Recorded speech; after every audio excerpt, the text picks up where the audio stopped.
iron gates of the Thornfield estate didn't just separate property from the public road.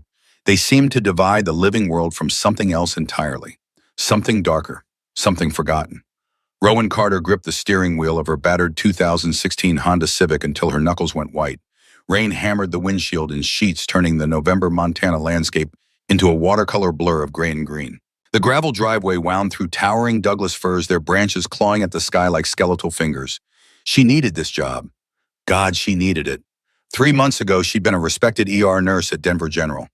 Then came the night when Dr. Morrison misdiagnosed the 9-year-old boy with a burst appendix. Rowan had known. She'd seen the signs read. The labs understood exactly what was happening.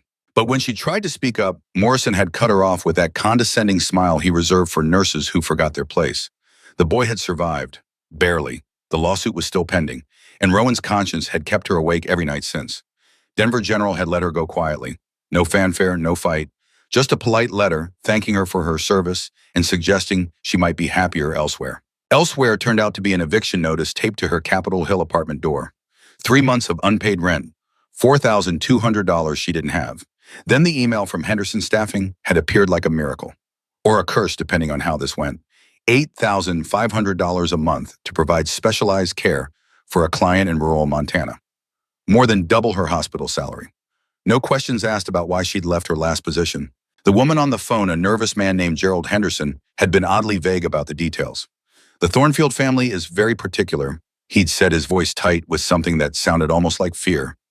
They need someone who won't ask questions, someone who can handle difficult situations. The boy has a rare medical condition. Very rare. I'm a trauma nurse, Rowan had replied. I can handle anything. The silence on the other end had stretched too long. Can you? Henderson had finally asked. Now, as Rowan's car climbed the final curve toward the main house, she wondered what she'd gotten herself into. The Thornfield estate emerged from the mist like something out of a Gothic nightmare. 3 stories of dark granite stone Victorian towers reaching toward low-hanging clouds' windows like watching eyes. The architecture was beautiful in a severe, unforgiving way. A mansion built to withstand Montana winters and whatever else the wilderness might throw at it. Rowan parked near the main entrance and sat for a moment, engine ticking as it cooled. Through the rain-streaked windshield, she studied the building. Most of the windows were dark, but on the 3rd floor behind iron bars that looked disturbingly like a prison cell, she thought she saw movement. A shadow. Small. Quick. And then just for a second, 2 points of amber light glowed in that darkness. Eyes. Watching her. Rowan blinked and they were gone. She grabbed her duffel bag and made a run for the massive oak doors. The rain was cold enough to sting. This high in the Bitterroot Mountains November already tasted like winter. The door opened before she could knock. The woman standing in the entrance could have been carved from the same granite as the house. Severe black dress buttoned to her throat. Gray hair pulled back so tight it seemed to stretch her skin. Sharp cheekbones and sharper eyes that assessed Rowan in one sweeping glance and found her wanting. You're late, Miss Carter. British accent, Oxford precise. The kind of voice that had been correcting people for decades. The road was muddy, Rowan said. The East Fork. I am Mrs. Beatrice Moss, housekeeper and head of internal affairs. The woman stepped aside just enough for Rowan to enter. We run a tight ship here. Alpha Thornfield does not tolerate incompetence. Alpha, the word hung in the air like a challenge. Rowan had heard whispers, of course. Montana had its share of isolated communities, old families with their own ways. But she'd assumed the job posting's references to pack dynamics and alpha hierarchy were just colorful local terminology. The look in Mrs. Moss's eyes suggested otherwise. The foyer was magnificent and freezing. Marble floors in geometric patterns. A chandelier that probably cost more than Rowan's entire education. Antique furniture that belonged in a museum. But no warmth, no fire in the massive stone fireplace. No life.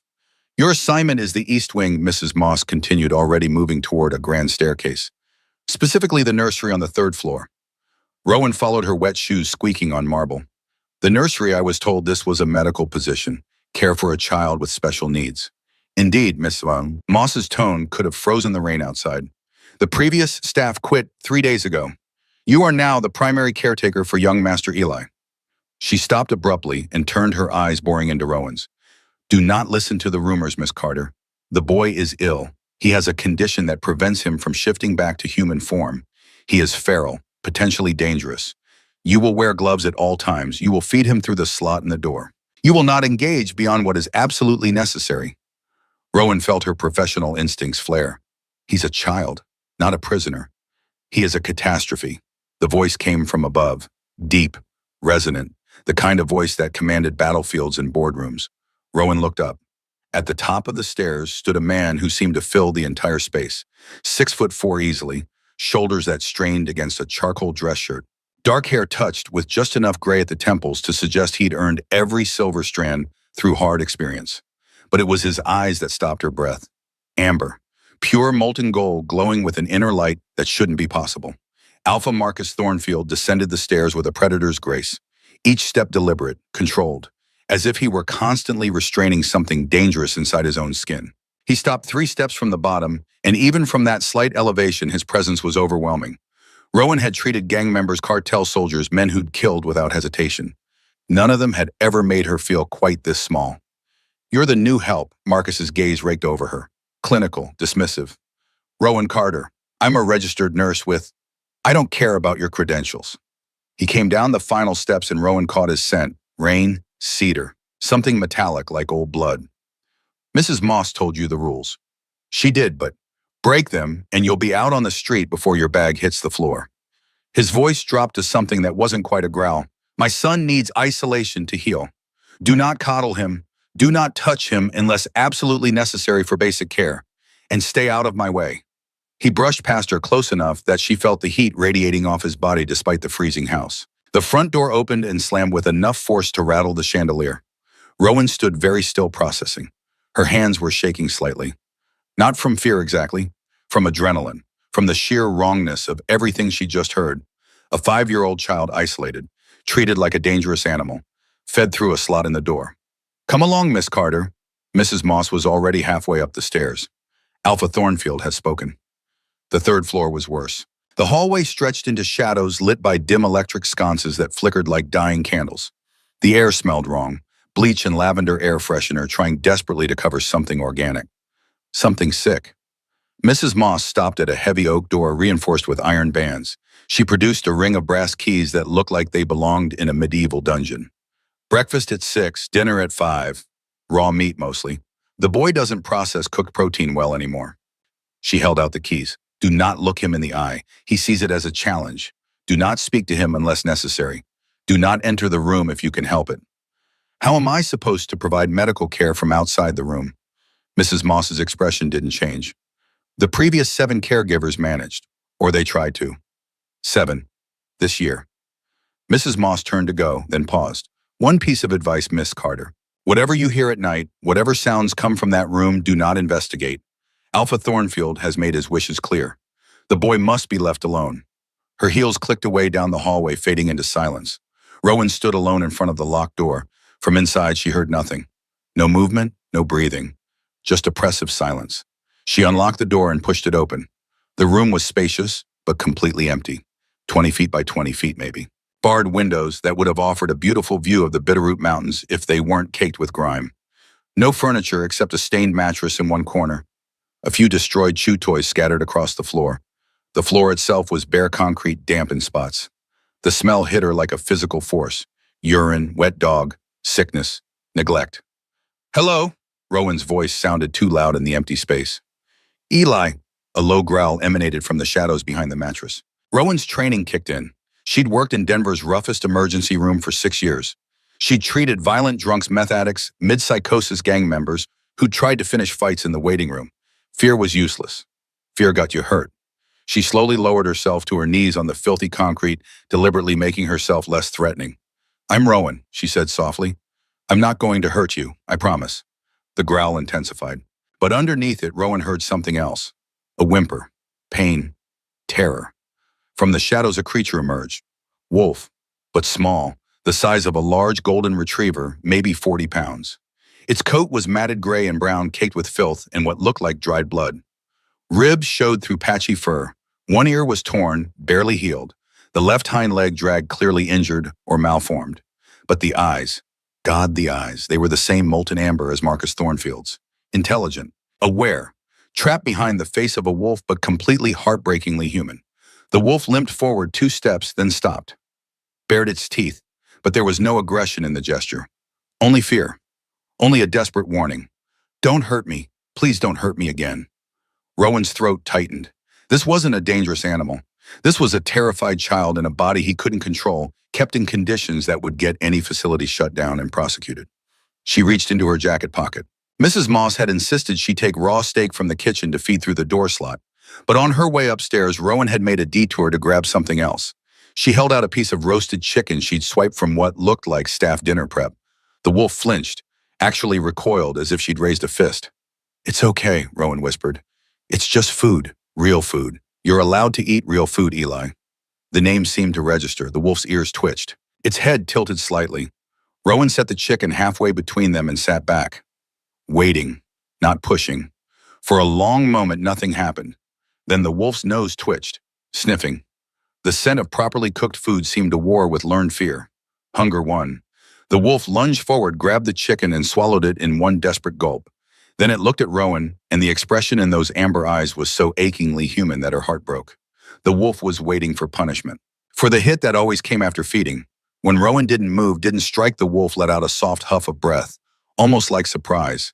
Then slowly, carefully, it limped closer and laid its head on its paws, still watching her, still wary, but no longer growling. "Good boy," Rowan said quietly. "That's a good boy out, Eli." The tail twitched, just once, but it was there. Rowan spent the next 3 days doing exactly what she'd been told not to do. She cleaned every surface of that terrible room, scrubbing the concrete floor until her hands were raw and bleeding. She threw out the destroyed toys and brought new ones, soft ones. She opened the windows bars or not and let fresh mountain air pour in to chase away the stench of neglect. And she talked. She read aloud from books she found in the estate's library. Treasure Island, The Call of the Wild, Peter Pan. Her voice filled the silence, and slowly Eli started to relax. By the 4th day, he was waiting by the door when she arrived. By the 5th day, he ate from her hand. By the 6th day, he rested his head in her lap while she read, and Rowan ran her fingers gently through his matted fur, feeling the tremors that ran through his small body gradually ease. But she also noticed something disturbing. Every time her fingers brushed a specific spot on the scruff of his neck, right behind his ears, Eli would yelp and snap at the air. His eyes would roll back. His whole body would go rigid with pain. On the 7th evening, Rowan sat on the floor with Eli's head in her lap and very carefully parted the thick fur at the base of his skull. The skin underneath was red, inflamed, hot to the touch, and in the center of the swelling, barely visible through the matted fur, something glinted. Metal. "What is that?" Rowan whispered. The door banged open. Rowan's head snapped up. She'd been so focused on Eli that she hadn't heard footsteps in the hallway. A woman stood in the doorway, breathtakingly beautiful in a way that felt deliberately constructed. Cascading blonde hair in perfect waves. A white cashmere sweater that probably cost more than Rowan's car. Makeup applied with surgical precision. Everything about her screamed wealth, privilege, and the kind of confidence that came from never being told no. "Oh," the woman's voice dripped with artificial sweetness. "You must be the new girl." Rowan stood, slowly keeping herself between the woman and Eli. The wolf had gone completely rigid, trembling violently. "I'm Rowan Carter, and you are Lady Celeste Ashford." She stepped into the room, her heels clicking on the now clean concrete. Her nose wrinkled. "God, it still reeks in here. I don't know why Marcus keeps the beast. It would be kinder to put it down, don't you think?" Every word was a knife, deliberate, cruel. "He has a name," Rowan said, keeping her voice level. "It's Eli." Celeste laughed, a tinkling, icy sound. "Eli died a long time ago, sweetie. That thing is just a husk." She walked closer, and Rowan saw Eli trying to bury his face in her scrubs, trying to disappear. The level of terror in his shaking body made Rowan's blood run cold. Celeste reached into her designer handbag and pulled out a small foil-wrapped candy. "Here, pup, a treat." She held it out. Eli whined. A high, desperate sound. "He's not hungry," Rowan said firmly. Celeste's eyes flashed. Not amber, steel blue, cold as a Montana winter. "You're very bold for a servant. Remember, I am the alpha's intended. When we mate next month, I will be the Luna of this house, and I will decide who stays and who goes." She dropped the candy on the floor. "Oops, clean that up." She turned and walked out, her perfume lingering like poison. The moment she was gone, Rowan snatched the candy and examined the wrapper. Dark chocolate, 85% cacao. Chocolate was toxic to canines. This amount could kill a wolf Eli's size. Rowan threw it in the small trash bag she'd been using and knelt back down next to Eli. The wolf was shaking so hard his teeth chattered. "She's the one," Rowan whispered, stroking his head. "She's the one who scares you." But it was worse than fear. When Celeste had been in the room, Eli's eyes had gone unfocused. His breathing had gone shallow. The same reaction Rowan had seen when she touched that spot on his neck. The inflamed area. The glint of metal. "All right," Rowan said quietly, making a decision that could get her fired or worse. "We're going to fix this. Right now." She waited until 2 in the morning. The house was silent except for the sound of rain against the windows and the occasional creak of old wood settling. Rowan crept down to the second-floor utility closet and filled 2 large buckets with hot water from the industrial sink. She hauled them back upstairs one at a time, her arms burning with effort. In the nursery, Eli watched her with those heartbreaking amber eyes. "I know this is going to hurt," Rowan said softly, setting up a makeshift bath in the large plastic storage bin she'd found. "But I think something is wrong, something that's making you sick.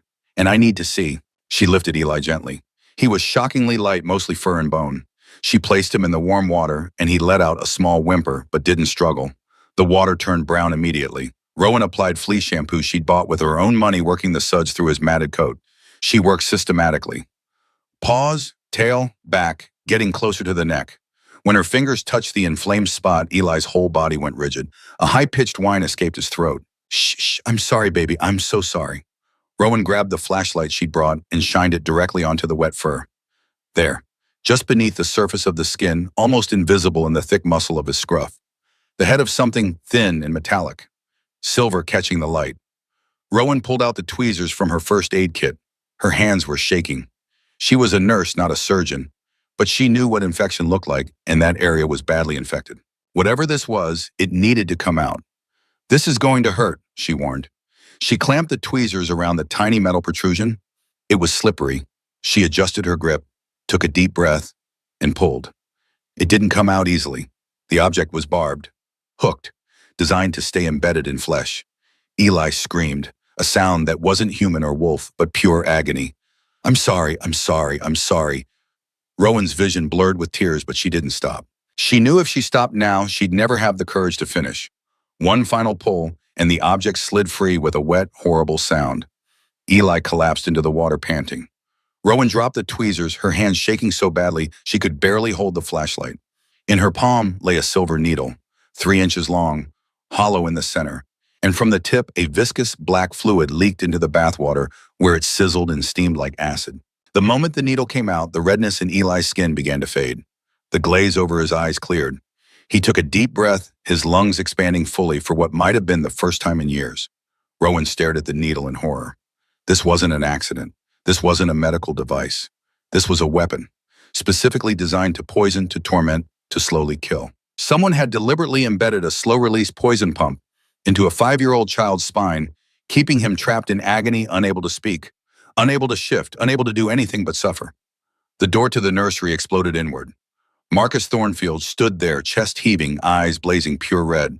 He was in a partial shift, canines elongated, claws extending from his fingertips, fury radiating off him in waves that made the air shimmer. He'd heard the scream. Through whatever connection existed between parent and child, he'd heard his son's agony.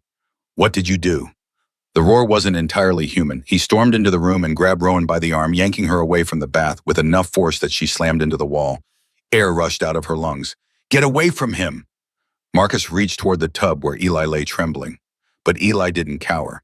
For the first time in 3 years, the small wolf stood up on his own, shook water from his fur, and looked at his father with clear, aware eyes. Then he let out a single strong bark. Clear, bright, alive. Marcus froze, his hands still outstretched, his entire body trembling. Eli. The name came out broken, hopeful, terrified to hope. The wolf barked again and turned to Rowan, limped over to her, licked the spot on her arm where she'd hit the wall. Marcus's gaze snapped to Rowan, who was struggling to her feet, clutching the silver needle in her hand. "I didn't hurt him, Rowan gasped, holding up the needle. "I saved him." Marcus stared at the metal. His enhanced senses could smell it from across the room. The distinctive reek of wolfsbane, the chemical signature of mercury compounds. "What is that?" His voice had dropped to a terrifyingly low register. It was in his neck. Rowan's voice shook, but she held her ground, embedded in the scruff, poisoning him. "Someone put this in Eli 3 years ago, Marcus. Someone in this house wanted your son to suffer. To die." Marcus took the needle from her hand with surprising gentleness. His fingers trembled as he examined it. The craftsmanship was delicate, cruel, expensive, and undeniably familiar. He'd seen work like this before. custom silver pieces designed for specific purposes. There were only 3 silversmiths in North America capable of this level of precision. One of them worked exclusively for the Ashford family in the Eastern Plains territories. Who? Marcus whispered. It wasn't really a question. It was a promise of violence. I don't know yet, Rowan said. She was watching Eli, who was now nuzzling her hand. But I know who gave him chocolate today. Dark chocolate. Enough to kill him. Marcus's head snapped up. Who? Lady Celeste. The name hung in the air like a death sentence. Marcus looked at his son, really looked at him. Saw the way Eli pressed against Rowan's legs. Saw the clarity in those amber eyes. Saw 3 years of torture ending because one woman had dared to actually care. Lock the door, Marcus commanded, his voice cold as winter. No one enters, no one leaves. If what you say is true, the war has already started. And Rowan realized that she'd just lit a fuse that would burn this entire estate to the ground. The storm outside had passed, leaving behind a suffocating fog that wrapped around the Thornfield estate like a shroud. Inside the nursery, the air was thick with tension that had nothing to do with weather. Marcus hadn't left the room in 6 hours. He sat in a wooden chair he'd dragged in from the hallway, watching his son sleep. Eli was curled up on the mattress, wrapped in clean blankets Rowan had smuggled from the guest wing. For the first time in years, the boy's breathing was deep and rhythmic, no longer rattled with the wheeze that had haunted Marcus's nightmares. Rowan scrubbed the floor where the poisoned bathwater had spilled. Her hands were raw, but she couldn't stop moving. If she stopped, the reality of what she'd done would crash down on her. Who she'd accused, what that meant. Stop. Marcus's voice was rough, like gravel grinding together. Rowan froze the rag dripping in her hand. Sir, I just need to. I said stop. He stood up. The sheer size of him in the small room was overwhelming. He crossed to her in 3 strides and gently took the rag from her shaking hands. He tossed it into the bucket. You are not a servant in this room anymore. He was so close she could see the dark circles bruising the skin under his eyes, the lines of exhaustion carved into his face. This was a man who hadn't slept properly in years. You are the only person in this entire godforsaken pack who saw what I was too blind to see. His voice dropped to barely above a whisper. You saved his life. I just looked, Rowan said. Everyone else was too afraid to look. Fear is a powerful tool. Marcus's jaw clenched. Celeste has wielded it well. He ran a hand through his dark hair, frustration radiating off him in waves. But we have a problem. The needle is out, but the poison is still in his blood. And if Celeste knows he's recovering, she will finish the job before he can expose her. We need a doctor, Rowan said. Someone you trust. Marcus nodded grimly. The pack doctor, Dr. Thorne, signed off on Eli's degenerative condition every month for 3 years. He is either incompetent or complicit. I won't risk it. He pulled a burner phone from his pocket, the kind used for sensitive pack business that couldn't be traced. I'm calling an old friend. He was exiled years ago for refusing to bow to the council's corruption. Lives off the grid in Idaho now. If anyone can analyze this poison and keep his mouth shut, it's Silas. While Marcus made the call in the far corner, keeping his voice low, Rowan turned her attention back to Eli. The transformation was already beginning. The coarse, matted gray fur was shedding in clumps, revealing softer, healthier silver underneath. His paws twitched in sleep, a sign that his nervous system was reconnecting, healing. But as she stroked his head, something caught her eye, the edge of a loose floorboard near the mattress. Curiosity piqued. Rowan wedged her fingernails into the gap and pried it open. Inside the small crawl space was a collection of items. A partially eaten protein bar carefully wrapped, a shiny button, and a small leather-bound notebook. Her heart clenched as she opened it. Inside were crude drawings, stick figures of wolves and people. But the dates were written in a shaky, childish hand. This was Eli's diary from before he'd lost his human form entirely. October 12th, the pretty lady gave me candy again. My tummy hurts. A drawing of a woman with long blonde hair. October 15th, Daddy is yelling, I can't shift back. My bones hurt. November 1st, the pretty lady put a sticker on my neck. It felt like a bee sting. She says if I tell Daddy, she will hurt him too. Rowan's hand flew to her mouth. The pretty lady. Celeste. Marcus. He was at her side instantly, phone forgotten. She handed him the notebook. As he read the scrawled entries, the temperature in the room seemed to drop 10 degrees. Marcus's aura flared a tangible pressure that made the windows rattle in their frames. She threatened him.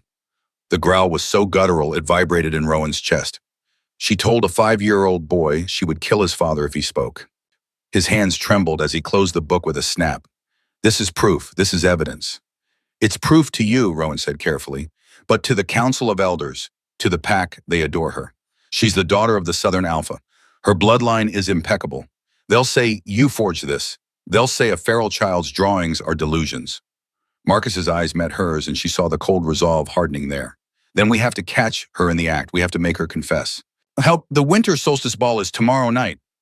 Marcus's expression shifted into something dangerous. It was supposed to be our engagement party. The entire regional leadership will be there. Celeste will be expecting me to announce the mating date. He looked at Rowan, his eyes burning with predatory light. And I will. I will play the defeated alpha. I will let her think she has won. I will let her think Eli is dying. And me, Rowan asked, though part of her already knew the answer. You are going to be my eyes and ears. To her, you are invisible, a nuisance. She won't hide her darkness from you because she doesn't believe you matter enough to witness it. Marcus reached out, his large hand cupping Rowan's cheek. The touch was electric, startling them both. He pulled back slightly, but didn't let go.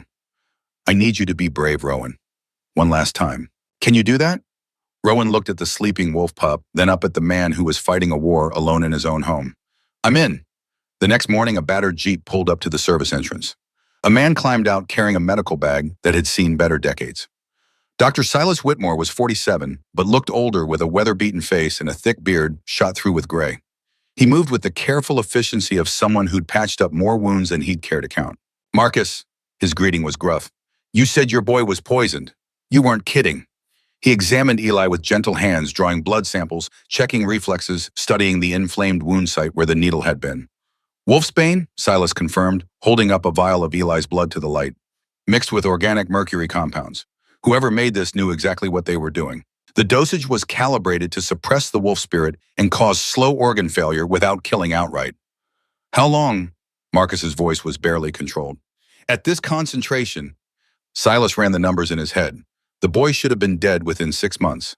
The fact that he survived 3 years is testament to alpha bloodline resilience. But it cost him. He looked at Marcus with something like pity. His development was arrested. His ability to shift, to speak, to connect with his wolf, all of it frozen. He's been trapped in a nightmare, fully conscious, unable to escape. The words hit Marcus like physical blows. Rowan watched his face carefully, saw the guilt and rage warring there. Can you reverse it? She asked. The poison is clearing now that the source is removed, Silas said, but the neurological damage will take time to heal. 2, maybe 3 weeks before he can shift reliably. Maybe longer before he can speak. We don't have 3 weeks, Marcus said. If Celeste suspects he's recovering before the ball, she'll strike. Silas pulled out a syringe filled with clear liquid. Sedative, heavy dose. It'll make him look comatose. Breathing so shallow you'd think he was dying, but it's harmless, wears off in 12 hours. Marcus took the syringe, staring at it. So we fake his death, make Celeste think she's won. Make her desperate, Rowan corrected. Desperate people make mistakes, and that evening Mrs. Moss spread the rumor through the estate staff with practiced efficiency. Young Master Eli was fading. The end was near. By morning, the whispers had reached every corner of the territory. Rowan spent the day with Eli, reading to him, preparing him for what was coming. When she explained that he would need to pretend to sleep very deeply, that he might hear scary things but had to stay still, the wolf looked at her with those heartbreaking amber eyes and licked her hand. Trust, complete and absolute. At 7 p.m., Silas administered the sedative. Within minutes, Eli's breathing slowed to barely a whisper. His heartbeat dropped to almost nothing. If Rowan hadn't known better, she would have thought he was dying. Marcus stood in the doorway, watching his son's still form. I'm asking him to be bait, he said quietly. What kind of father does that make me? The kind who's trying to save him, Rowan replied. The kind who's fighting back. Marcus turned to her. In the dim light, his eyes weren't glowing amber anymore. They were just human, tired, afraid. If this goes wrong, it won't. If it does, he continued, you run. You take the evidence and you run. Don't look back. Don't try to save me. Rowan stepped closer. I'm not leaving you, either of you. Something shifted in Marcus's expression. He reached for her hand, threading his fingers through hers. How did I get so lucky, he murmured, that you walked through those gates? You're not lucky, Rowan said. You're stubborn, and so am I. The moment broke when footsteps echoed in the hallway. They pulled apart as Mrs. Moss appeared, her face carefully neutral. Alpha Lady Celeste requests an audience. She's heard about Master Eli's condition and wishes to pay her respects. Marcus's jaw tightened. Tell her I'll receive her in my study in 10 minutes. When Mrs. Moss left, he turned to Rowan. Stay here, keep the door locked, and no matter what you hear, don't open it. The study was on the second floor, all dark wood and leather. Marcus stood by the fireplace, staring into flames that gave no warmth when Celeste entered. She was dressed in cream and gold, her blonde hair artfully arranged, the picture of concerned elegance. Marcus, her voice dripped sympathy. I came as soon as I heard. How is Eli failing? The word was ash in his mouth. Silas says it's a matter of days now, maybe hours. Celeste moved closer, placing a perfectly manicured hand on his arm. I'm so sorry, darling. I know how much you loved him. Loved. Past tense, as if Eli were already dead. The ball tomorrow, Marcus said, his voice carefully hollow. Should we postpone? No. Celeste's response was too quick. She recovered smoothly. No, the pack needs to see strength. They need to know that life goes on. And when we announce our engagement, it will give them hope. A new beginning. Her fingers traced up his arm. You've carried this burden alone for so long, Marcus. Let me help you. Let me be the Luna this pack deserves. Marcus looked at her, really looked.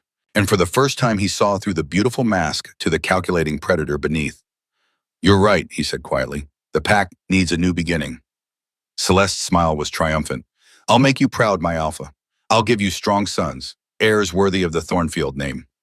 Not Eli, new sons, as if his firstborn were already erased.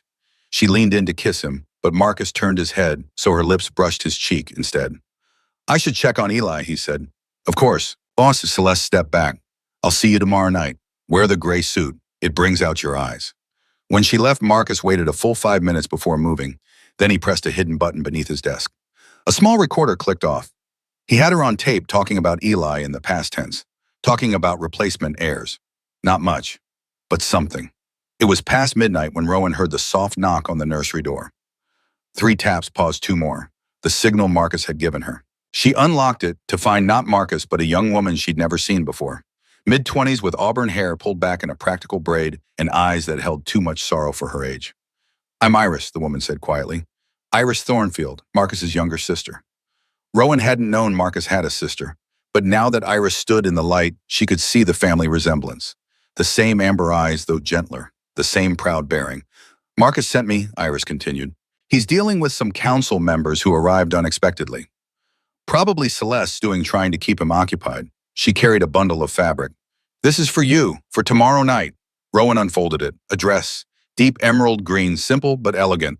The kind of thing that would let her blend into a formal event while still looking appropriate. You're going to the ball, Iris asked. As invisible help, Rowan confirmed. Eyes and ears. Iris studied her for a long moment. My brother doesn't trust easily. The fact that he trusts you with his son's life says everything I need to know.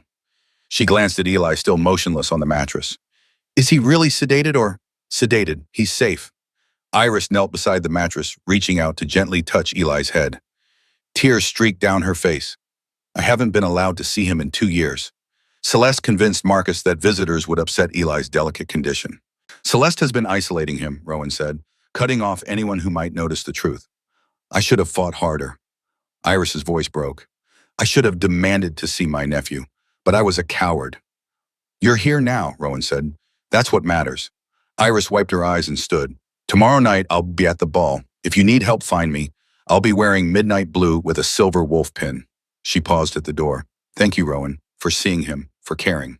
After Iris left, Rowan sat beside Eli's still form. She checked his pulse, his breathing, everything Silas had told her to monitor. All normal. The sedative was working exactly as planned. Tomorrow, she whispered to the sleeping wolf. Tomorrow we end this. The winter solstice ball transformed the Thornfield estate into something out of a dark fairy tale. The ballroom glittered with crystal chandeliers, their light reflecting off polished marble floors. Hundreds of guests filled the space, the most powerful wolves in the Northwestern Territories. Alphas in tailored suits, their mates draped in designer gowns and family jewels. The air thick with expensive perfume, and the underlying musk of predators pretending to be civilized. Rowan stood against the western wall in her emerald dress, holding a silver tray of champagne flutes. To everyone else, she was invisible. Just another servant, beneath notice. But her eyes never stopped moving, watching, cataloging.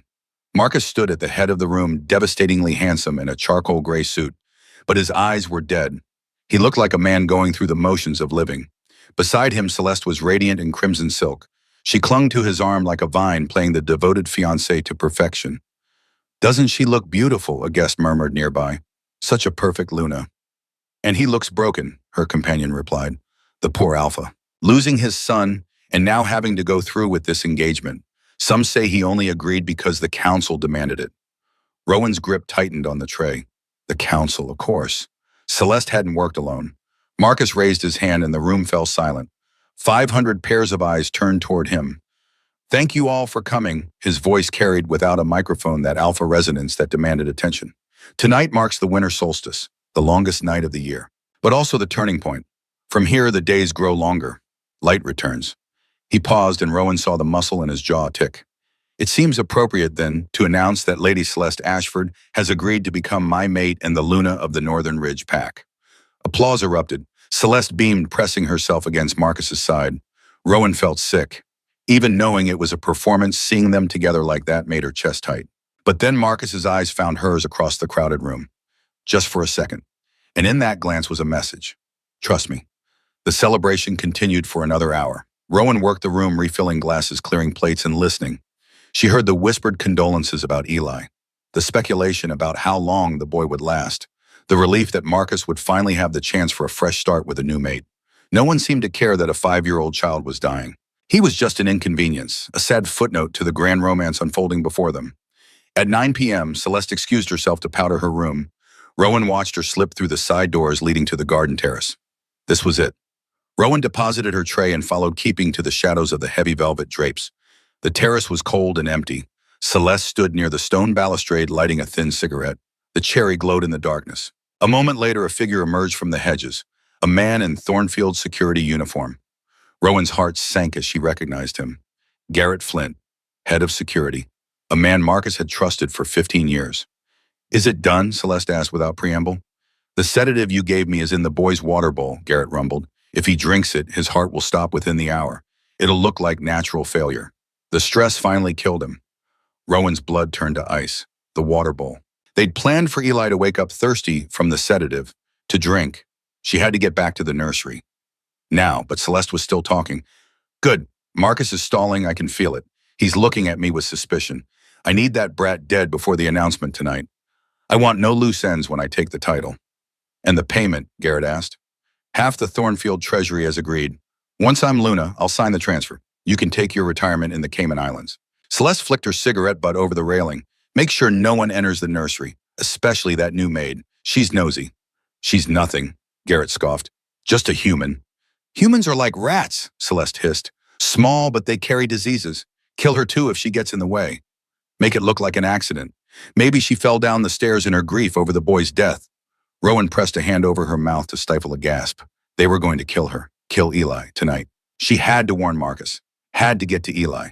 But as she turned to creep back, inside her foot landed on a dry twig. Snap. The sound was like a gunshot in the quiet night. Celeste and Garrett spun around. Celeste's eyes flashed luminous, predatory blue.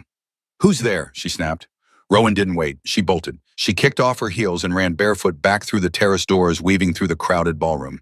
Behind her, she heard Garrett shout, though the music drowned it out for most guests. She had to get to Eli. Had to stop him from drinking that water. Marcus was surrounded by the council of elders near the stage. She couldn't get to him without causing a scene, and a scene would alert Celeste that the trap had failed. Rowan made a split-second decision. She couldn't go to Marcus. She had to go to Eli. She hitched up her dress and sprinted for the grand staircase. Miss Carter, Mrs. Moss screeched as Rowan flew past her. Where do you think you're going? Rowan shoved past her, actually shoved the housekeeper aside and took the stairs 2 at a time. Heavy footsteps pounded behind her. Garrett was coming. She reached the 3rd floor, lungs burning. Fumbled with the keys, her hands shaking so badly she dropped them twice. The lock clicked. She threw herself into the nursery and slammed the door shut behind her, throwing the deadbolt. Eli! The room was dark. The wolf was on the mattress, groggy but awake. The sedative was wearing off. He was lifting his head, his tongue lolling out. Thirsty. So thirsty. He was moving toward the water bowl in the corner. No, Rowan screamed. She dove across the room, sliding on the concrete floor, and kicked the bowl away just as Eli lowered his snout. The water splashed across the wall, and where it hit the paint, it sizzled. Not sedative. Acid. Pure corrosive acid mixed with wolfsbane. The door behind her shook violently. Boom! Garrett was throwing his weight against it. The wood splintered around the lock. Open up, you little rat! Garrett roared. Eli scrambled back, whimpering. He was still weak, still unable to fully stand. Rowan grabbed the iron fireplace poker from the cold hearth. She stood in front of the wolf, her legs trembling, but her grip firm. Don't worry, Eli, she panted. I won't let him touch you. The door hinges gave way. Wood shattered. Garrett stepped into the room, filling the frame. He was massive 6'2" and 240 pounds of muscle. He pulled a serrated hunting knife from his belt. "You should have stayed in the kitchen," he sneered. Garrett lunged. Rowan swung the poker with all her might. It connected with his forearm with a sickening crack. But Garrett was a werewolf, an alpha-ranked warrior. He barely flinched. He backhanded her across the face with enough force to send her flying into the dresser. Stars exploded in her vision. She tasted copper. Blood. "Stupid girl," Garrett growled, stepping toward Eli. "The boy was supposed to die quietly. This is messier, but I'll still get paid." He raised the knife. But before he could strike, a blur of motion erupted from the shadows. Not Marcus. Eli. The young wolf, fueled by adrenaline and the rapid healing from the removed poison, launched himself into the air. He was small, yes, still weak, but he was a Thornfield. And he was done being afraid. His jaws clamped onto Garrett's wrist, the hand holding the knife. Eli's teeth sank deep, drawing blood. Garrett shouted in surprise and pain, flailing his arm to shake the pup off. "Get off me, you mongrel!" Eli held on, growling fiercely. Garrett roared and punched the wolf in the ribs. The impact sent Eli flying. He hit the floor hard, skidding across the concrete. "No!" Rowan screamed. She grabbed the glass vase from the dresser and threw it with everything she had. It smashed against the back of Garrett's head, shattering into 1,000 pieces. It didn't knock him out, but it distracted him long enough, because suddenly a sound tore through the house that made the very foundations shake. A howl. Not from Eli, from Marcus. It was a sound of pure primal rage. The kind of fury that had been building for 3 years, compressed into a single note that shattered windows throughout the estate. Garrett froze. His face went pale. The king. The nursery wall didn't just crack. It exploded inward. Plaster and drywall rained down like snow as Marcus Thornfield tore through the barrier itself. He didn't use the door. He came through the wall. He was impartial shift. Eyes glowing molten gold fangs, elongated claws extended and dripping. He looked like a demon of vengeance, and maybe he was. He took in the scene in a microsecond. Rowan bleeding on the floor, Eli bruised in the corner, Garrett holding a knife. Marcus didn't speak. He moved faster than the eye could follow.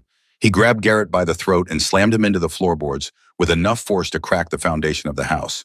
The entire room shook. "Traitor!" The word was a hiss layered with the growl of his wolf. Garrett clawed at Marcus's hand, gasping for air. I was following orders." "Who's—" Marcus tightened his grip. Garrett's face was turning purple. "Victoria. Celeste. She promised power. You sold my son's life for money." Marcus's voice dropped to something that wasn't quite human anymore. "You will beg for death before I'm done with you." "Marcus." Rowan's voice weak but steady. "Don't kill him. We need him to test if he won." For a moment, Rowan thought Marcus would ignore her. His rage was a living thing demanding blood. But then he looked at her, saw the blood trickling from her split lip, saw her standing despite the pain, still fighting, still thinking. Marcus loosened his grip slightly. Garrett sucked in desperate breaths. "Stay here," Marcus commanded. His eyes flicked to Rowan. "Both of you, I'm ending this, tonight." He hoisted the half-conscious Garrett up by his collar, dragging him like a rag doll toward the door. Rowan struggled to her feet, her head spinning. Eli limped over to her and she knelt, hugging the wolf close. "You were so brave," she whispered. "So brave, baby." Eli licked her face where Garrett had struck her. Then he did something that made her heart stop. He started to shift. The transformation was painful to watch. Bones cracking, reforming, fur receding into skin. It took almost 5 minutes and Eli whimpered through all of it. But when it was done, a small boy knelt on the concrete floor. Naked, shivering, but human. He looked up at Rowan with those amber eyes now in a human face. Pale skin, messy black hair, his father's features in miniature. Thank you," he whispered. His voice was hoarse, unused for years. You saved me."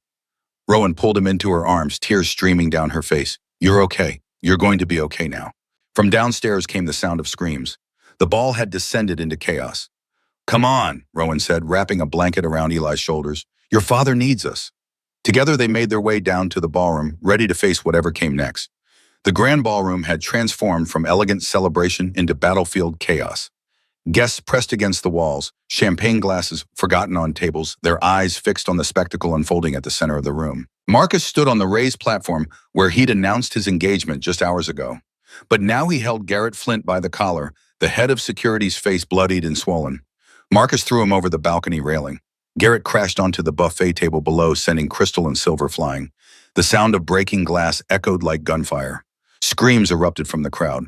Marcus's voice cut through the pandemonium amplified by alpha authority that forced every wolf in the room to attention. Silence! The ballroom went deathly quiet. Rowan stood at the entrance with Eli wrapped in a blanket, the boy's small hand clutched in hers. Every eye in the room turned toward them. 500 of the most powerful wolves in North America staring at a battered human nurse and a child who shouldn't exist, because everyone knew Eli Thornfield was an animal. Feral, stuck in wolf form, dying, except here he stood, human, alive, awake. The whispers started immediately rolling through the crowd like thunder. That's the boy. He shifted. He's in human form. But I thought he was dying tonight. Marcus descended from the platform, his eyes never leaving his son. His face was unreadable, carved from stone, but Rowan saw his hands trembling. Eli. The name came out broken, a prayer and a question. Eli looked up at Rowan, uncertain. She nodded encouragement. The boy took one step forward, then another. His legs shook from 3 years of disuse, but he kept walking.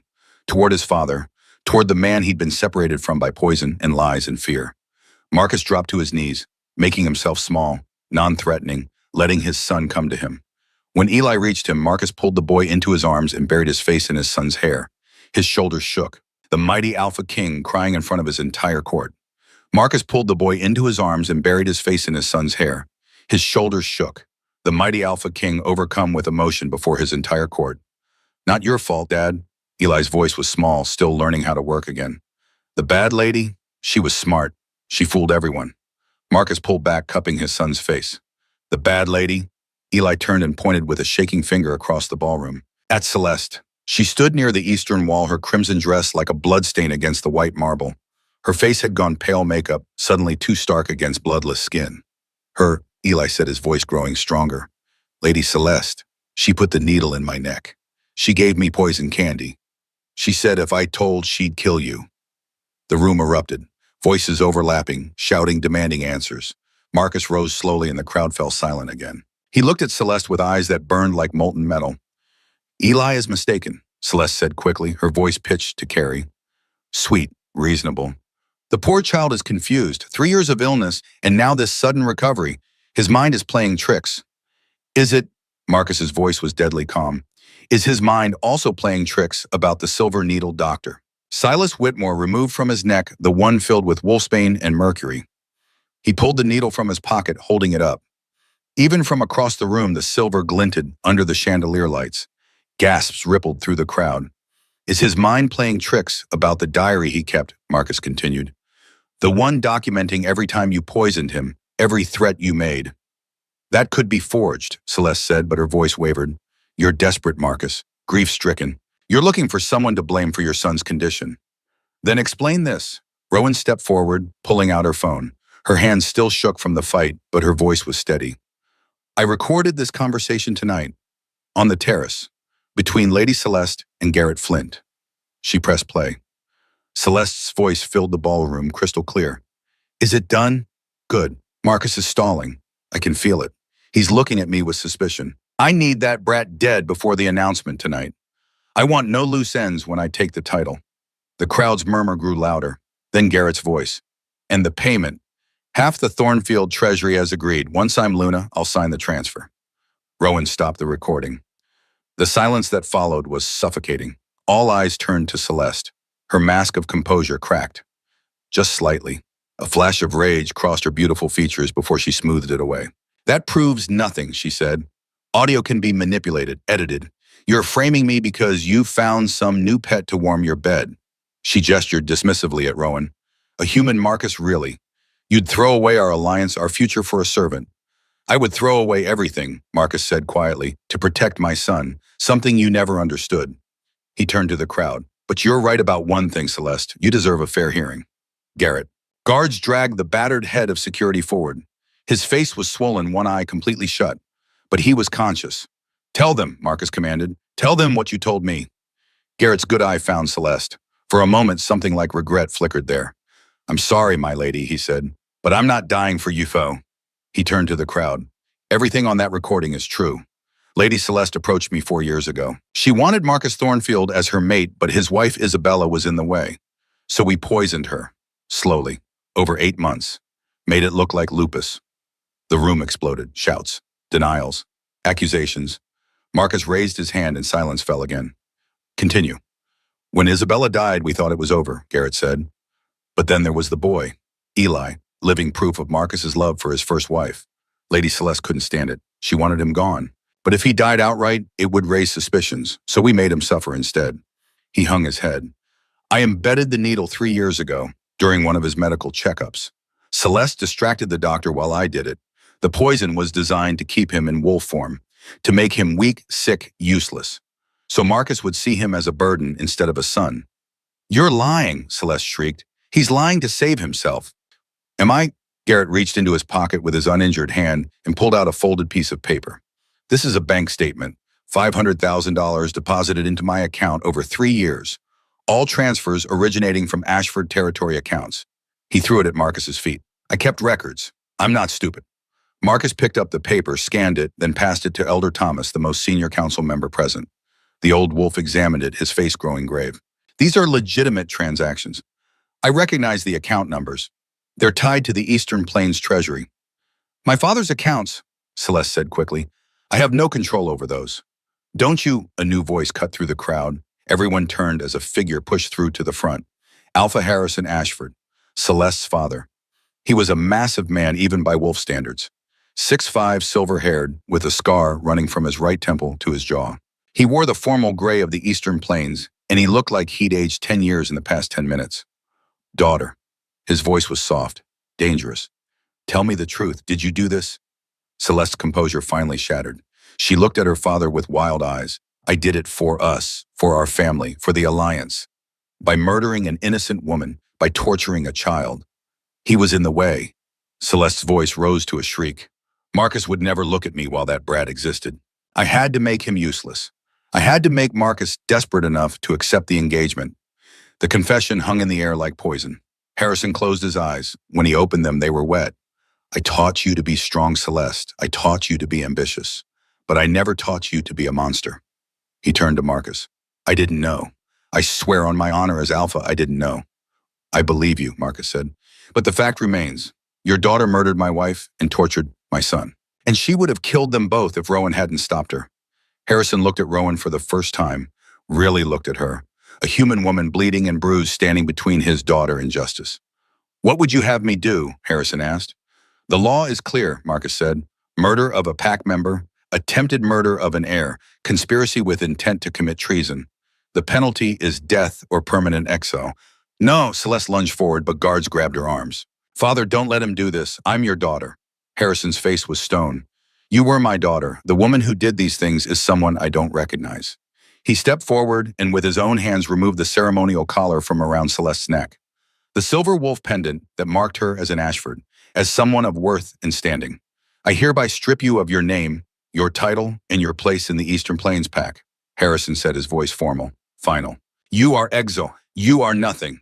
Celeste screamed. It was a sound of pure anguish, rage, and disbelief. You can't, she shrieked. I did this for you, for us, for power. I never asked for this, Harrison said quietly. I never wanted this. He looked at Marcus. She's yours to judge. The Eastern Plains will not interfere. With that, he turned and walked out of the ballroom. His shoulders were bowed. He looked like a man who'd lost everything. Celeste sagged in the guard's grip, sobbing. Her perfect hair fell around her face. Her makeup ran in black streams down her cheeks.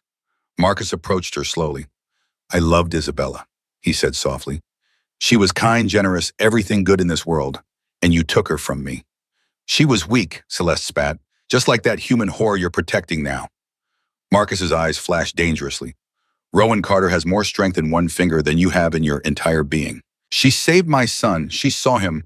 While you were busy scheming for a crown, she was doing what a real Luna does. She was protecting the vulnerable, fighting for those who couldn't fight for themselves. He gestured to the guards. Take her to the cells. We'll convene a formal tribunal in 3 days. As Celeste was dragged away, still screaming threats and curses, Marcus turned to face the crowd. I know many of you have questions, he said. I know this night has been a shock. But before we go any further, there's one more person who deserves recognition. He held out his hand to Rowan. She hesitated. Every eye in the room was on her. 500 wolves, many of whom still saw her as nothing more than a human, an outsider. But Eli tugged on her hand. It's okay, he whispered. Dad won't let anyone hurt you. Rowan took a deep breath and walked forward, Eli still holding her hand. Marcus took her other hand, bringing her knuckles to his lips in a gesture of profound respect. This woman saved my son when the entire pack failed him. She had the courage to look when we were all too afraid or too corrupt to see. She risked her life tonight to protect Eli from assassins. He turned to the crowd. Without her, my heir would be dead. My bloodline would be ended, and you would all be bowing to a murderer as your Luna. He raised Rowan's hand high. I present to you Rowan Carter, savior of the Northern Ridge heir, and if I have anything to say about it, the future Luna of this pack. The crowd erupted, some in applause, others in outraged protests. She's human, someone shouted. She has no bloodline, another voice called. Elder Thomas stepped forward, his weathered face thoughtful. Alpha Thornfield, while we are all grateful for Miss Carter's intervention, surely you cannot seriously be considering.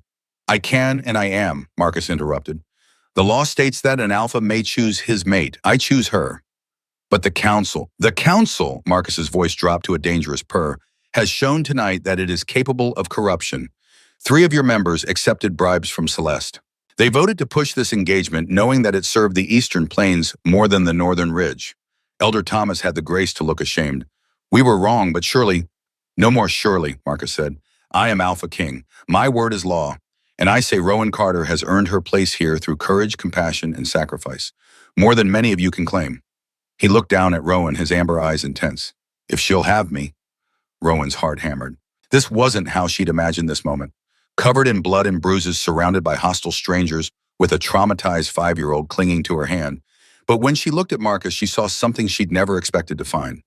A partner, an equal, someone who saw her not for what she lacked, but for who she was. I'm not Luna material, she said quietly. I'm just a nurse who couldn't walk away from a suffering child. You're exactly Luna material, Marcus said. Because that's what a Luna is supposed to be, someone who protects, who heals, who stands up to power when power is wrong. Eli tugged on her hand. Please say yes, he whispered. I want you to be my mom. And that more than anything else made Rowan's decision. Yes, she said, I'll stay. The ballroom erupted again, but this time more of the voices were cheering than protesting. Marcus pulled her close, and for just a moment the rest of the world fell away. It was just the 2 of them, and Eli, a small family forged in fire. Thank you, Marcus whispered against her hair, for everything. But their moment was interrupted by a commotion at the ballroom entrance. 5 figures strode in wearing the silver and black of the Northern Alliance, the governing body that oversaw all North American packs, the highest authority in the wolf world, and their head was a man who looked ancient. White hair, deeply lined face, but eyes that burned with fierce intelligence. Grand Elder Cornelius. Alpha Thornfield. Cornelius's voice carried despite his age. We received word of serious allegations. Murder, conspiracy, corruption within your pack leadership. Marcus straightened, keeping Rowan and Eli behind him. Grand Elder, the situation is under control. Justice is being served. Is it? Cornelius's gaze swept the room, taking in the destruction, the blood that terrified guests. Or is this pack tearing itself apart? My son was tortured for 3 years, Marcus said, his voice hard. My wife was murdered. My head of security was a traitor. If that's tearing apart, so be it. I will burn this entire pack to the ground before I let another child suffer what Eli suffered. Cornelius studied him for a long moment. Then his gaze shifted to Eli, who pressed closer to Rowan. You're the boy, Cornelius asked gently. Eli nodded. And this woman saved you, another nod. Cornelius looked at Rowan. Tell me what happened. All of it. So Rowan did. She recounted finding Eli in that terrible room, the discovery of the needle, the investigation, the ball, the attack. All of it. When she finished, Cornelius was quiet for a long time. This needle, he finally said. May I see it? Marcus handed it over. Cornelius examined it with the eye of someone who'd seen many weapons in his long life. Custom work, he murmured. Expensive, cruel. He looked up. And illegal. The creation of weapons designed to cause prolonged suffering to children has been banned by Alliance law for 60 years. He turned to his companions. We will convene a formal tribunal, not in 3 days, tomorrow. This matter is too grave to delay. Grand Elder, Elder Thomas protested, surely we should handle this internally. You had 3 years to handle it internally. Cornelius cut him off. You failed. The Alliance will take jurisdiction. He looked at Marcus. Alpha Thornfield, I assume you have no objection. None, Marcus said. I want justice, public, transparent, so this never happens again. Then it's settled. Cornelius gestured to his people. Secure the prisoners. Garrett Flint and Celeste Ashford will be held under Alliance custody until trial. As the Alliance guards moved to take Celeste and Garrett into custody, Cornelius turned back to Rowan. "Miss Carter," he said, "the Alliance owes you a debt. You uncovered corruption that has been festering for years. You protected an innocent child at great personal risk. Is there anything we can do to repay you?"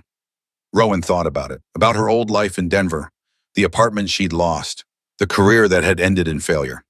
"I want to make sure no other child goes through what Eli did," she said. "I want to create a fund for abused children in PAC territories, a way for them to get help without going through PAC politics." Cornelius smiled. It was the first time his stern face had softened. "Consider it done. The Alliance will match whatever resources you allocate, and we'll establish oversight to ensure it's used properly." He paused. "We'll also need someone to run it, someone who understands both the human world and our world, someone with courage and compassion." He looked at her meaningfully. "Are you offering me a job?" Rowan asked. "I'm offering you a purpose," Cornelia said, "if you want it." Before Rowan could answer, the ballroom doors burst open again. A young woman ran in, her auburn hair disheveled. Iris Thornfield, Marcus's sister. "Marcus," she gasped. "It's Harrison. He's collapsed. I think it's his heart." The crowd parted as medics rushed in with a stretcher. They carried out Harrison Ashford, his face gray, his breathing labored. Celeste screamed from where the guards held her, "Father, no, don't leave me." But Harrison didn't respond, didn't even look at her. As they carried him past, he caught Marcus's eye. "I'm sorry," he mouthed. Then he was gone. The ballroom slowly emptied as the night wore on. Guests departed in shock clusters, whispering about the scandal that would dominate PAC politics for years to come. Finally, it was just Marcus, Rowan, Eli, and a handful of guards cleaning up the destruction. "Come," Marcus said, touching Rowan's arm. "Let's get you both cleaned up. Tomorrow will be a long day." They made their way back to the third floor. The nursery was destroyed, so Marcus took them to his personal quarters instead. A suite of rooms Rowan had never seen. It was surprisingly simple. Dark wood furniture, a massive bed, bookshelves lining the walls, a fireplace crackling with fresh flames. "The bathroom is through there," Marcus said, gesturing. "There are clothes in the closet. Help yourselves to anything." While Eli took a shower, his first real shower in years, Marcus tended to Rowan's injuries. He cleaned the split on her lip, checked her ribs where Garrett had hit her, wrapped her scraped knees. His hands were gentle, careful, a warrior's hands learning to heal instead of hurt. "I meant what I said," he told her quietly, "about wanting you to stay, not just as a caretaker, as my partner." "Marcus," Rowan said carefully, "a few days ago you thought I was incompetent help. Now you're talking about making me Luna. That's a lot of change." "A few days ago I was blind," Marcus said, "drowning in grief and rage and failure. You opened my eyes. You gave me back my son. You gave me back hope."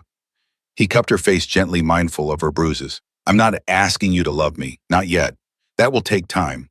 But I'm asking you to build something with me, a PAC where children are protected, where courage is rewarded, where humans and wolves can stand as equals."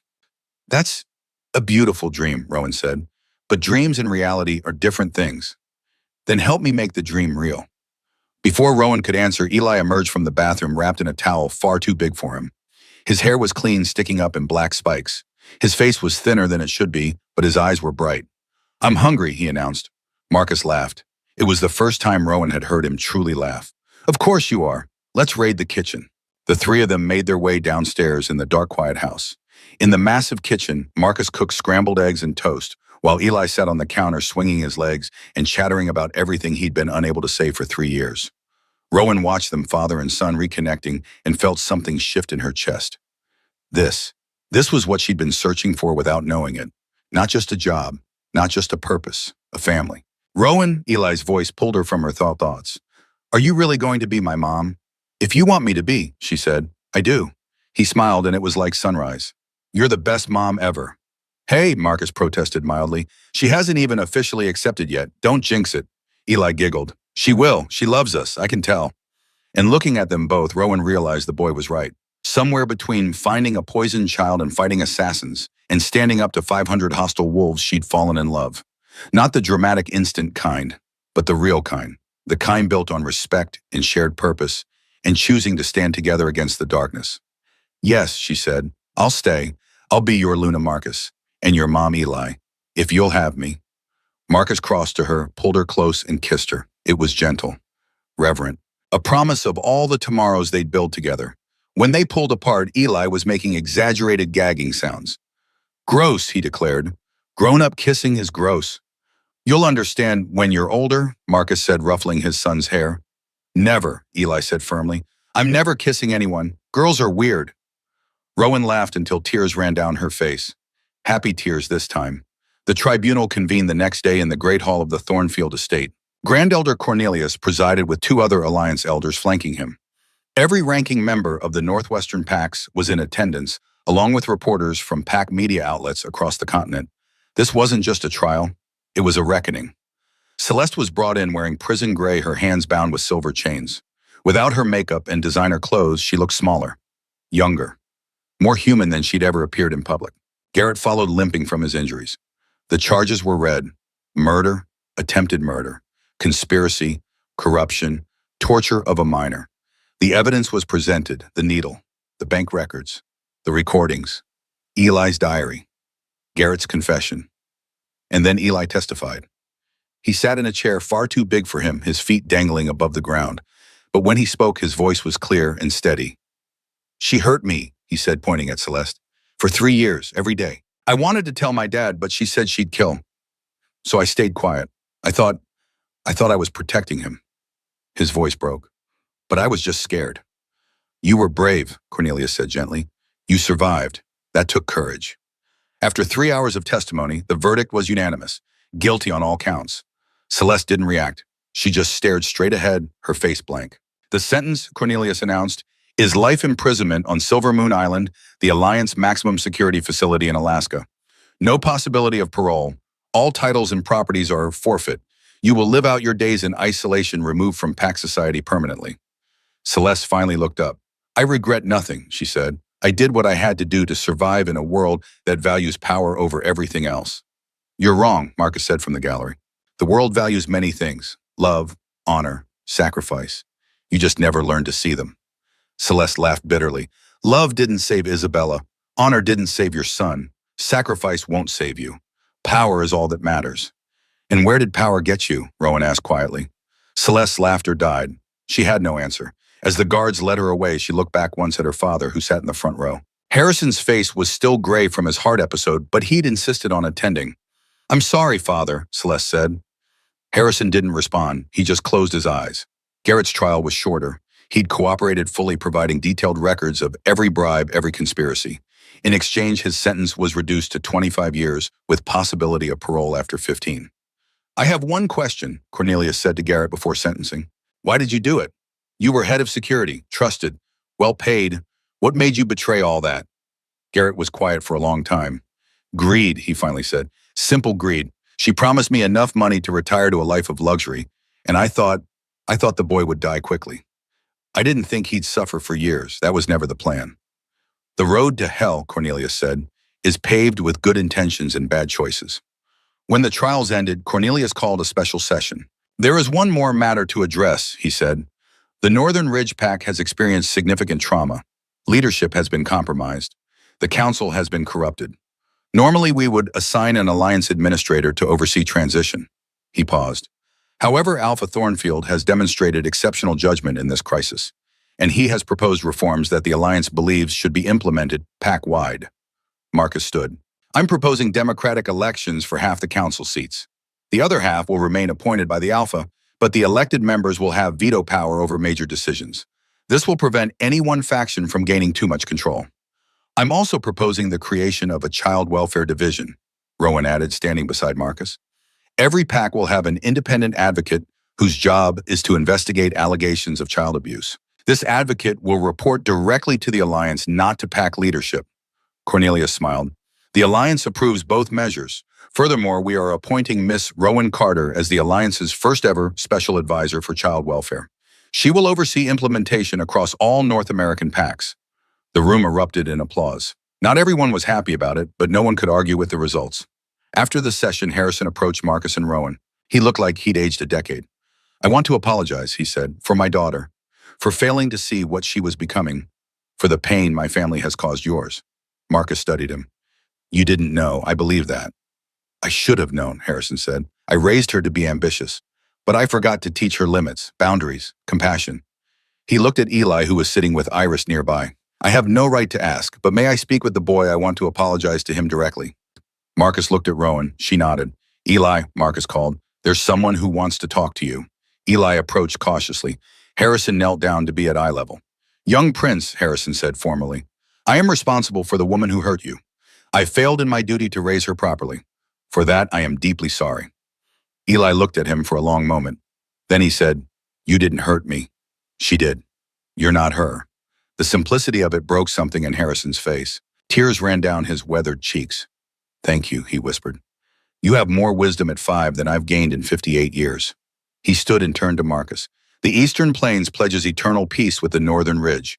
We will never raise arms against you, and we will pay restitution.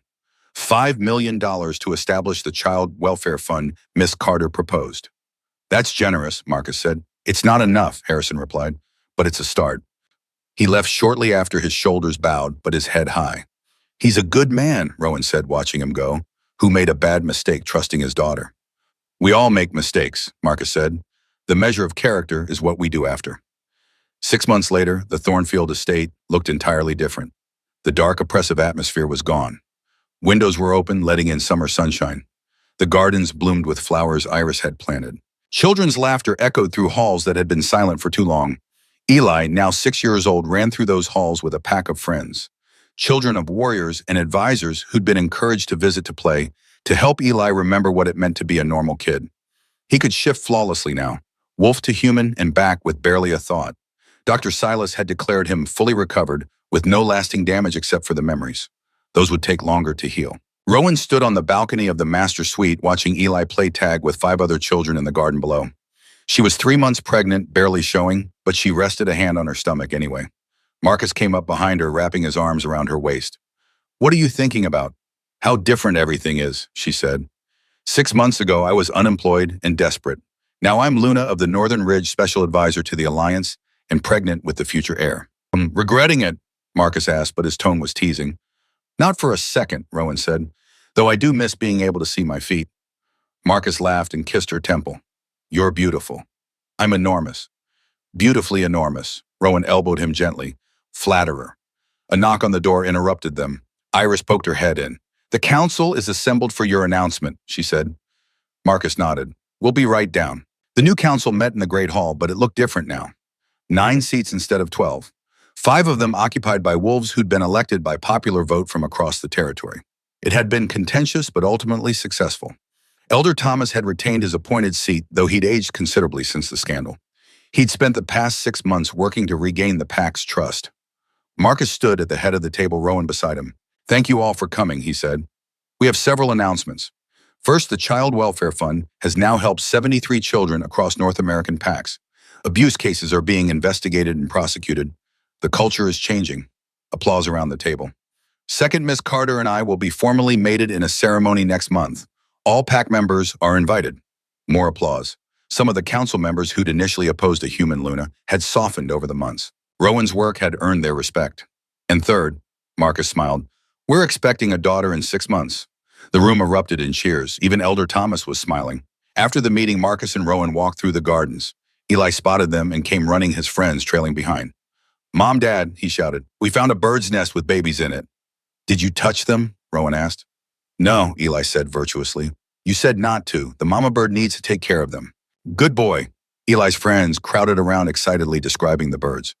Rowan noticed one of them, a small girl with red hair holding Eli's hand. Young love apparently had changed Eli's stance on girls being weird. As the sun set over the Bitterroot Mountains, painting the sky in shades of orange and gold, Rowan looked at the family they'd built, the pack they'd reformed, the future they were creating. We did it, she said softly to Marcus. We're still doing it, he corrected. Every day, building something better. Eli ran back over his friends, having dispersed to their own homes. Can we have a campfire tonight, please? Marcus looked at Rowan. She nodded. Campfire it is, Marcus said. That night, the 3 of them sat around a fire pit in the garden. Eli roasted marshmallows, getting more on his face than in his mouth. Marcus told stories of old pack legends. Rowan leaned against him, content. Hey, Dad, Eli said eventually. Do you think Celeste is sorry, like really sorry? It was a question he asked sometimes, working through his trauma with a therapist the Alliance had provided. Marcus considered it. I think she might be sorry she got caught. I don't know if she's sorry she did it. That's sad, Eli said. It is, Marcus agreed. But some people never learn to feel true remorse. That's why we have laws, why we have justice, and why we have people like Mom, Eli added, to help kids like me. He looked at Rowan with those amber eyes that had once been so full of fear. Now they just held love. You're the best mom in the whole world, he said seriously. Even if you're not my birth mom, you're my real mom, because you chose me. Rowan's eyes filled with tears, happy ones. And I'll keep choosing you, every single day. Eli smiled and went back to his marshmallow. Later, after Eli was tucked into bed, Marcus and Rowan stood on their balcony one more time. The stars were out, brilliant and endless, above the mountain peaks. I've been thinking, Marcus said, about what you said that first night, about being just a nurse who couldn't walk away. I remember. You were wrong, he said. You weren't just anything. You were exactly what we needed, what I needed. Someone brave enough to look, brave enough to care, brave enough to fight. He took her hand, brought it to his lips. You saved us all, Rowan, not just Eli, me too. You taught me what it means to lead with compassion instead of just power. We saved each other, Rowan said. That's what partners do. Then I'm lucky to have found my partner. They stood in comfortable silence, watching the stars, feeling the mountain breeze, holding the future between them like a promise. Somewhere in the house, Eli was dreaming. Not nightmares anymore, but good dreams. Dreams of tomorrow. And tomorrow, Rowan knew, would be better than today, because they were building it together. One day, one choice, one act of courage at a time. The Alpha's curse was broken, but the Alpha's blessing was just beginning.